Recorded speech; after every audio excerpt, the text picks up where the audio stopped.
বাড়িতে আজ আমরা দুইজন একা। আমরা দুইজন বলতে আমি আর আমার হাজব্যান্ড। তো সারাটা দিন কি করলাম না করলাম সেটা তো শেয়ার করবই। আর একটা জিনিস শেয়ার করব, সেটা হলো আমার হাজব্যান্ডের হাতের স্পেশাল হান্ডি মাটন। তো এটা বানাতে গিয়ে আমাদের সাথে কি হলো না হলো সমস্তটাই দেখতে থাকুন। Hello everyone, good morning. কেমন আছেন সবাই? আশা করছি সকলে খুব ভালো আছেন, সুস্থ আছেন, আর আমরাও বেশ ভালো আছি। আমার আজকের আরও একটি নতুন ভ্লগে আপনাদের সকলকে স্বাগত জানাই। আজ শুক্রবার সকাল 8:30 মতো বাজে এখন, আর এখন থেকেই আজকের ভ্লগটি শুরু করছি। আগের দিনের ভ্লগে আপনারা দেখেছিলেন যে আমরা পশান মামাদের বাড়িতে ছিলাম। তবে রাত্রেবেলায় খাওয়া দাওয়া সেরে আমরা বরজোড়ার বাড়িতে চলে এসেছিলাম। আসলে ওখানে প্রচণ্ড পরিমাণে গরম ছিল, আর ফ্যানগুলো সেভাবে চলছিল না। সেজন্যই আমার হাজব্যান্ড বললো যে চলো বরজোড়া চলে যাই। তো পশান মামাদের বাড়ি থেকে আমাদের বরজোড়া তো খুব একটা দূরে নয়, সেজন্য রাত্রেই চলে এসেছি। তো দেখুন, ঘুম থেকে উঠে আমরা দুইজন বাড়িতে একা, না তিনজন। আমার ভাই কিন্তু বাড়িতেই ছিল। ওর যেহেতু টিউশন ইয়ারে ছিল, সেজন্য ও কিন্তু পুজোতে যায়নি। ওই একবেলা করে যাচ্ছিল, আবার চলে আসছিল টিউশনির সময়ে। তো ও তো বাড়িতে একাই ছিল, সেজন্য আমরা তিনজন আছি আর কি। সকালবেলা ঘুম থেকে উঠে সকলের আবদার যে আজকে আলুর পরোটা বানাতে হবে, সেজন্যই এইসব তোড়জোড় চলছে। আলু সেদ্ধ করে নিয়েছি, ওদিকে রসুন পেঁয়াজ সমস্তটাই কুচি করে নিয়েছি। আদাটা একটু ছিঁচে নিতে হবে, সেজন্যই দেখুন ছোট্ট মতো মায়ের শিলটি একটু ভালো করে ধুয়ে নিলাম। আর তারপরে এই যে আদাটা একটু ভালো করে ছিঁচে নিচ্ছি। অবশ্যই একটু মিহি করে বেটে নেব, কারণ আলু পরোটাতে আমার রসুন কুচিটা ভালো লাগলেও আদার কুচিটা একদমই ভালো লাগে না। এই যে দেখুন বেটে নিচ্ছি। আর মায়ের এই ছোট্ট শিল নোড়াটি আমার খুবই পছন্দের। এটিতে মশলা বাটতে আমার বেশ ভালো লাগে। আমাদের বাড়িতে তো মাত্র 4টি লোক। যেদিনে বেশি মশলা বাটি হয় সেদিনে মিক্সি করেই বেটে নেয়, তবে অল্প স্বল্প মশলা বাটলে এই শিল নোড়াটি করেই বেটে নেয়। এই যে আদাটি ভালো করে বেটে নিলাম। আর তারপর দেখুন কড়াই চাপিয়ে দিয়েছি, কড়াইতে তেলও দিয়ে দিয়েছি। তেলটা একটু বেশি গরম হয়ে গেছে বুঝলেন। এই যে লঙ্কাগুলো একটু খড়িয়ে তুলে নিলাম। তারপর কড়াইয়ের মধ্যে যে তেলটা রয়েছে ওতেই এই যে কুচি করে রাখা পেঁয়াজটি দিয়ে দিলাম। এটি এরপর ভালো করে একটু নাড়াচাড়া করে ভেজে নেব। পেঁয়াজগুলো ততক্ষণ ভাজা হয়ে যাক, ততক্ষণ এই যে লঙ্কাগুলো তুলে রাখলাম ওগুলো একটু ভালো করে মুইয়ে আলু ভাতেটার সাথে মেখে নেব। আমার কিন্তু এই শুকনো লঙ্কা ভাজাটা মেখে খেতে বেশ ভালো লাগে। আর যে কোনো পকোড়া করলে আপনারা দেখেছেন আমি কিন্তু এই শুকনো লঙ্কাটা একটু তেলে খড়িয়ে নিয়ে এভাবে মুইয়ে নিয়েই করে থাকি, কারণ এই শুকনো লঙ্কা ভাজার স্বাদটা আমার বেশ ভালো লাগে। আলু ভাতেটা মাখা হয়ে গেছে, আর এদিকে দেখছি পেঁয়াজটাও বেশ ভালোভাবে ভাজা হয়ে গেছে। তো এই পেঁয়াজটা একটু নাড়াচাড়া করে নিলাম। এই মুহূর্তে এই যে কুচি করে রাখা রসুনগুলো দিয়ে দেব। এই রসুন কুচির স্বাদটা আমার বেশ ভালো লাগে।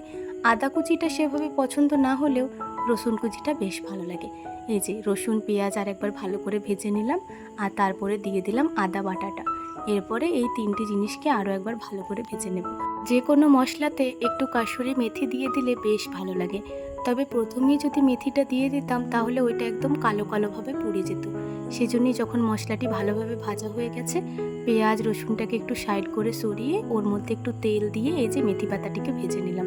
এরপরে দিয়ে দেবো গুঁড়ো মশলা। এই যে হলুদ গুঁড়ো আর লঙ্কা গুঁড়ো দিয়ে দিলাম। 3টে লঙ্কা তো মাখিয়েছি, সেজন্য অল্প কটা লঙ্কা গুঁড়ো দিলাম। একটু যদি জিরে গুঁড়ো থাকতো তাহলে বেশ ভালো হতো, তবে দেখছি মায়ের জিরে পাউডার নেই, গোটা জিরে রয়েছে। তো এই মুহূর্তে আর কে বাটবে, সেজন্য আর জিরে পাউডারটা দিলাম না। ওটা না দিলেও কিন্তু বেশ ভালো লাগে। এই যে কড়াইয়ের মধ্যে আলুটা দিয়ে দিয়েছিলাম, তবে খুন্তি করে মাখতে আমার বেশ অসুবিধা হচ্ছিল। সে কারণে এই যে থালার মধ্যে নামিয়ে নিয়েছি, এরপর হাতে করেই মাখিয়ে নেব। এদিকে আমি আটাটা অনেকক্ষণ আগেই ভিজিয়ে রেখেছিলাম, আর এই যে লেচিগুলো কেটে নিয়েছি। লেচিগুলো কিন্তু একটু বেশি বড় বড় করে কাটতে হবে, কারণ আলুর পুরটা ঢুকিয়ে ওটা আবার মুখটা বন্ধ করতে হবে, তো সেজন্য লেচির সাইজটা একটু বড় করতে হবে। এই যে চাকতি বেলনা সমস্তটাই রেডি করে নিয়েছি। লেচিটা এই যে এভাবে ঘুরিয়ে আলুর পুরটা দিয়ে আর এই সাইডগুলো একটু ওপরে করে তুলে ভালো করে কিন্তু মুখটি বন্ধ করতে হবে। এই মুখটি বন্ধ করার কাজটা একটু সময় নিয়ে করতে হবে, কারণ যদি এটা ভালো করে না হয় তাহলে আলুর পুরটা পুরোটাই বেরিয়ে যাবে, সেক্ষেত্রে কিন্তু ভালোভাবে হবে না পরোটাটা। আর এই পরোটাটা কিন্তু আমি আজকে তেল দিয়ে বেলবো না, এই যে আটাটি দিয়েই বেলে নেব। আজকে কম তেলে পরোটাটি ভাজা দেখাবো আপনাদেরকে। সত্যি বলতে বেশি তেলে ভাজলে খেতে তো ভালো লাগে, তবে এত তেল খেলে শরীরের অনেক ক্ষতি। অবশ্য আমার তেল নিয়ে খুব একটা সমস্যা নেই, কিন্তু আমার ভাইয়ের তেল নিয়ে বিরাট সমস্যা। ও ও সব সময় বলবে কম তেলে রান্না করতে, এমনকি কোনো পকোড়া বানিয়ে দিলেও সেটি কাপড় দিয়ে তেলটি ওপর থেকে মুছবে, তারপরে পকোড়াটি খাবে। তো ওর জন্যই বেশি করে এরকমভাবে পরোটাটি বানানো। এই যে রুটির মতো করে একটু ভালো করে তাওয়াতে সেঁকে নিলাম, আর তারপরে ওপর থেকে দিয়ে দিলাম একটু গাওয়া ঘি। বাড়িতে ঘি না থাকলে এটাতে তেল দিলেও হবে। দেখলেন রুটিটা কি সুন্দর ফুলেছিল। এভাবে ফুলে গেলেই রুটিটা আর কাঁচা থাকবে না। দু পিঠেই অল্প অল্প করে ঘিটা দিয়ে দেব। এই ঘিটা খেলে খুব একটা ক্ষতি হবে না, আর এটা পরোটাটা নামিয়ে দেওয়ার সময় মনেই হবে না যে পরোটাতে কোনো রকম ঘি দেওয়া হয়েছে।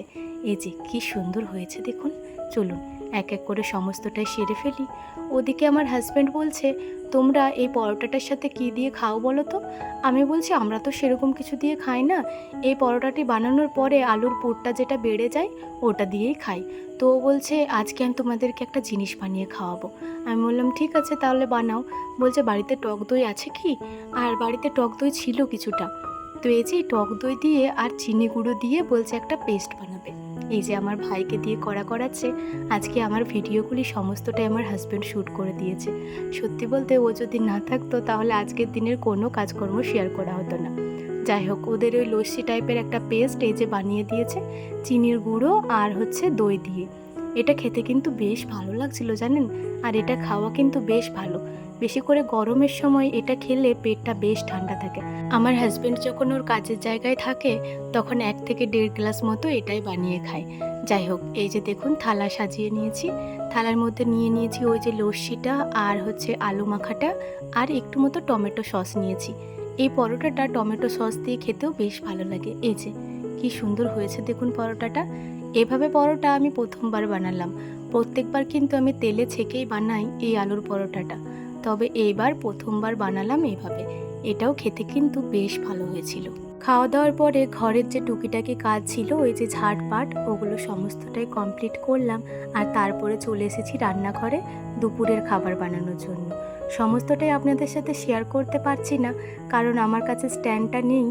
যেহেতু অনেক বড় স্ট্যান্ড তো সবসময় নিয়ে আসা নিয়ে যাওয়া করতে অসুবিধা হয়, সে কারণে এইবারে আর আনিনি। এই যে আজকে বানাবো হান্ডি মাটন, সেজন্যই প্রিপারেশন চলছে। সমস্ত মশলাপাতি দিয়ে ও মাখিয়ে নিয়েছে, আর আজকে কিন্তু এটা বানাবে আমার হাজব্যান্ড। এই যে ছোট্ট মতো হাঁড়িটি ছিল, এটা দেখে ও বলছে এটাই করেই আজকে মাটনটা বানাবো।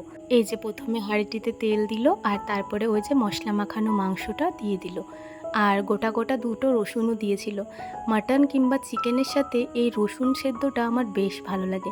এই যে সমস্ত মশলা টশলা দিয়ে দিল, এরপর বলছে এটাকে সিল করবে, মানে এই যে ময়দা দিয়ে আর একটা প্লেটকে দিয়ে ওই হাঁড়ির মুখটা বন্ধ করবে। তবে ময়দার ডোটা মাখানোর সময় ও এতটাই পাতলা করে ফেলেছে, দেখে হয়তো বুঝতেই পারছেন। ও বলছে কিছু হবে না, এতে করেই হয়ে যাবে। যাই হোক, এদিকে দেখুন প্লেটের নিচে যে এক্সট্রা ময়দাগুলো লেগে গেছিলো ওগুলো একটু হাতে করে মুছে দিচ্ছে, তারপরে এই যে প্লেটটি বসিয়ে দিল। বন্ধুরা, এদিকে গ্যাসেতে ভাত চাপিয়ে দিয়েছি, আর এদিকে তো ওই যে হান্ডি মাটন চাপিয়ে দিয়েছে। জানি না কেমন হবে, তো যা হয় হবে, আমরা দুজনেই তো খাবো। ও বলছিল যে একবার চেষ্টা করে দেখি যে কেমন হয়। তো চলুন এরপর ওই বাড়িতে যাই, মানে রুমেতে যাই। এখানে প্রচণ্ড পরিমাণে গরম, ফ্যানটা এনে এখানে লাগিয়েছিল জানেন তো। এবারে ওই ঘরে যাবো তো সেই জন্য নিয়ে চলে গেল ও। তো চলুন এগুলো হয়ে যাক, ভাতের সিটিটা পড়লে পরে আসবো বন্ধ করার জন্য। চলুন, প্রায় 15-20 মিনিট পর এলাম। তবে মাঝে একবার এসেছিলাম যখন এই প্রেশার কুকারের সিটিটা পড়েছিল। 2টো সিটি পড়ার পর গ্যাসের ফ্লেমটা কমিয়ে দিয়ে গেছিলাম, আর এই মুহূর্তে দেখছি ভাতটা বেশ ভালোভাবেই সেদ্ধ হয়ে গেছে। ওদিকে ভাবলাম দেখি তো হান্ডি মাটনের কি অবস্থা হচ্ছে।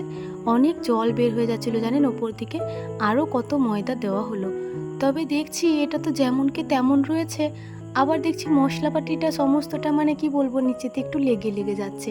আধ ঘন্টা মতো হতে চললো, আমরা ভাবছি হয়তো কী না হয়েছে, তবে সেরকম কিচ্ছুটি হয়নি জানেন। এতে করে কি আর হয় বলুন, আর ওটাতে বাষ্পটা সমস্তটা বেরিয়েই যাচ্ছিল। তো হান্ডি মাটন বানাতে গিয়ে আমরা একদম পুরোপুরি ফেল হয়ে গেলাম।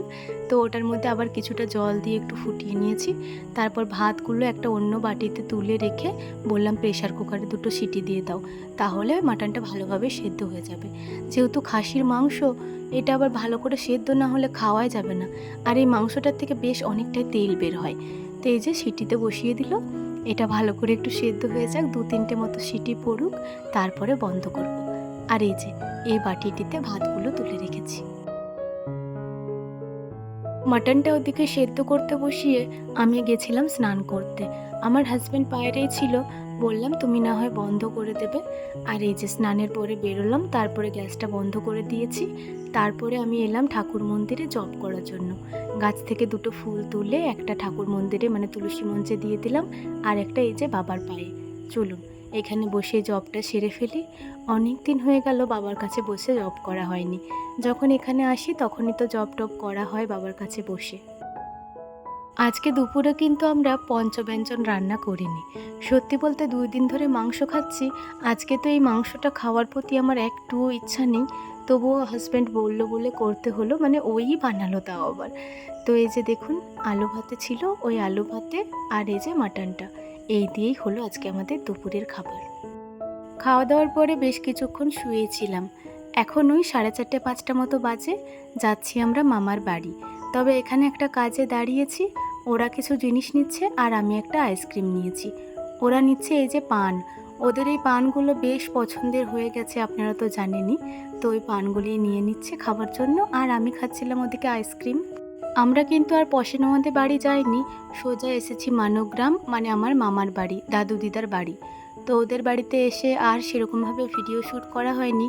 এখন ওই রাত্রি 11টা মতো বাজে, একটু রেডি হয়ে এসেছি মনসা মন্দিরে। আজকে তো মায়ের বিসর্জন, সেজন্যই মাকে একটু বাতাসা দিতে এলাম। আর এই যে মায়ের কপালে একটু সিঁদুর ঠেকিয়ে মাকে প্রণাম করে নিলাম। আমার মাও ওদিকে আসছে, তবে আমি একটু আগে চলে এসেছি। এই যে আমার সিঁদুর দেওয়া হলো আর মাও দেখছি চলে এসেছে। তো মাও এদিকে মাকে সিঁদুর দিয়ে দিচ্ছে, আর ওদিকে আমার পোজামাসিও দিয়ে দিচ্ছে। চলুন মা সিঁদুরটা দিয়ে দেখ, তারপর আপনাদেরকে দেখাই মায়ের মুখটি একবার। এই যে মায়ের মুখটি কি ভালো লাগছে দেখুন, সিঁদুর পরে মাকে যেন আরোই ভালো লাগছে। তবে আজকেই তো মায়ের শেষ দিন, মায়ের বিদায় বেলা। সকলে বেশ আনন্দেও রয়েছে, কিন্তু আবার মন খারাপও আছে অনেকেরই। এই যে সকলে বেশ নাচানাচি করছে, বিসর্জন মানেই তো একটু নাচ গান হবে, তাই না? মায়ের মূর্তিটা এক পাশে রেখে এই যে আরেক পাশে পাড়ার কিছু ছেলেরা নাচ গান করছে মাইক বাজিয়ে। সত্যি বলতে এগুলো দেখতেও বেশ ভালো লাগে। তো একটুক্ষণ দেখলাম নাচ গান, তারপরে এই যে একটু পাশ দিক হয়ে এলাম, আর তারপরে এই যে মাসি মা সবাইকে একটু করে সিঁদুর পরিয়ে দিচ্ছি। এই সিঁদুর পরা সিঁদুর খেলাটা আমার ভারী পছন্দের। এই যে আমাকেও পরিয়ে দিচ্ছে, আমার গালেও একটু করে সিঁদুর লাগিয়ে দিল। আর আজকে এখানে বসেছে কুলফি, তো ওই কুলফি সবাই একটু করে খেয়ে নিচ্ছে। তো মাসিমণি আর কি খাওয়ালো মনে হয় সবাইকে, আমি অবশ্য দেখিনি যে কে টাকা দিল। ওই যে মাসিমণি ভাইকে একটা দিল, আর যমুনা ছেলেকে দেবে বলছে, ও বলছে না না আমি তো জল বরফ খাবো, মানে আমার হাজব্যান্ডের মতো ও জল বরফ খাবে। আমি কিন্তু এই কুলফিটাই খেলাম। কুলফিটা বেশ ঠান্ডা ছিল, তবে মিষ্টিটা একটু কম ছিল। কাকুকে বলাতে কাকু বলল যে চিনিটা না নিচের দিকে বসে গেছে, ওটার ওপর দিকে তুলতে পারছি না। যাই হোক, এদিকে এই যে ও জল বরফটা নিয়ে নিচ্ছে যমুনা ছেলের জন্য, আর ও খাবে। আজকের ভিডিওটি এই পর্যন্তই। ভালো লাগলে লাইক কমেন্ট করবেন। সবাই ভালো থাকবেন।